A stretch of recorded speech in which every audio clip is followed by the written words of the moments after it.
this privacy review, I'm going to be showing you everything you need to know about privacy. If you have any questions, please leave them in the comments below and I'll provide a discounted link so you can get your money's worth. Now, Privasee is an AI-powered GDPR compliance solution that lets you forget spending money with lawyers and look at the data protection regulation laws yourself. You're taken to this website right here. I'm going to delete this so you can just see the example. You got your general data protection regulation essentials. You're welcome to the page. Now you need to type in your website domain so they can look at your website and offer you recommendations and a plan to essentially get you caught up to the data protection laws and figure out how to protect yourself in your website. So you can see here, they want to scan your website to find tools and third-party suggestions. So you put in the website. We got this one right here, okenable.com, just a general media fashion ad agency. Click next, and you have to choose here, is it a back-to-back business? Is it B2B or B2C, essentially? We'll just say it's a startup business right now. We click on that. Then you're taken to this. You have to choose your industry. Fintech, medtech, e-commerce, sustainability, prop tech. You have all these options here, and you can even add your own custom one too as well if you wanted to. But we're not going to add any custom ones because these all fine itself. We'll say we want to do e-commerce. And then just click right here. Now, what kind of funding do you have?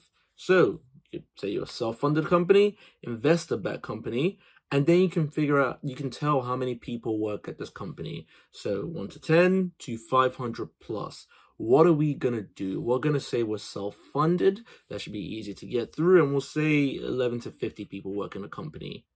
Ballpark estimate. Now, website has been scanned successfully. It can do that for you on the blog, and you can essentially get the 26 tools or parties that have been found for you. So, you're taken here. You have all these pop-ups right here. See Google Ads, they detected Facebook Pixel, they detected Amazon Web Services. They detected all these tools and third parties utilized for that singular website that we just put in naturally. You can add any more tools if you want to as well. If you know you're using more tools, you can actually go in and add everything here. There's so many software tools that you can utilize your website that Privasee can detect for you. And here you go, accounting software, authentication, password management. You can actually tell them what these tools do as well with these options provided for you.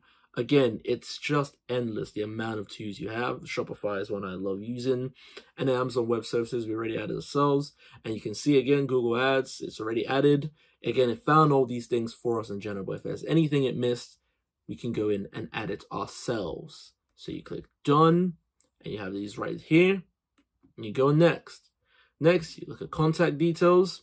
So here we go. You're using all these personal data categories now. This is what this website is using. Well, let's say our website is using. The site is not our website, but if we pretended it was, this would be what we'd be exposed to essentially. So again, it's very clear here. So we're keeping all these kinds of information about our customers or employees, employers. We're keeping all these informations right here, and it's detecting that, and it will help us get to a safe data protection regulation law. Now, sensitive personal data, you can see here, you have to choose which ones you process through your website that your company takes through. There are many available here. It could be sexual orientation, political opinions, religious or philosophical beliefs, whichever one, or it could be none. You could actually not take in any of these personal data informations on your website and actually just have none of it. But let's say we took in race or ethnic origin. That's usually one used. So, do you process data from any following vulnerable individuals? If so, which? None or children, maybe. So if you had children, you click on that. Next. And now you can review all the tools you use. So these are the most common tools. These are the most common use of security measures and data types for your tools. You can see the website uses Facebook Pixel, Google Tag Manager, Salesforce, Google Ads for targeted advertising. The Facebook Pixel essentially helps it create streams that can take you to another page, to your website page essentially through their Facebook. You got Google Tag Manager, which tracks web apps for you, and you've got Adobe Acrobat as well. Now these ones, they haven't quite listed yet. They can't find everything for these tools, but they found a good amount. You got the Amazon Web Services, infrastructure integrations. You can see right here, you can even alter the third-party name itself, the security measures, the data residence itself. Actually, you can lock that in to United Kingdom, and then look at the data overview. And here, what is the purpose of Amazon Web Services? You type it in, what its purpose is. You can again customizably type in, whether you store any sensitive data categories in Amazon Web Services. You have to tell them which personal data categories you do and which individual ones on Amazon Web Services belong to which. They've essentially found the most common uses for the tools that you have used essentially.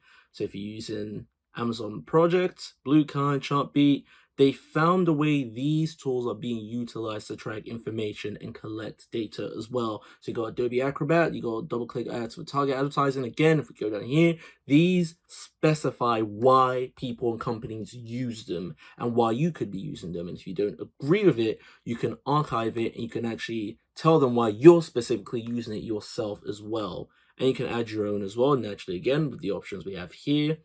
As seen before, it's pretty standard, but very, very complex. And you need to make sure that you understand the purposes and security measures behind each tool you're using on your website. So now, you inform them you're storing data about vulnerable individuals, which are children. Fail to let us know where. So if you had something like this, you'd have to know where. But because we don't actually have this, we're going to go back and edit that information if we had to. So we're going to continue anyways, because none of this is real, none of this is true.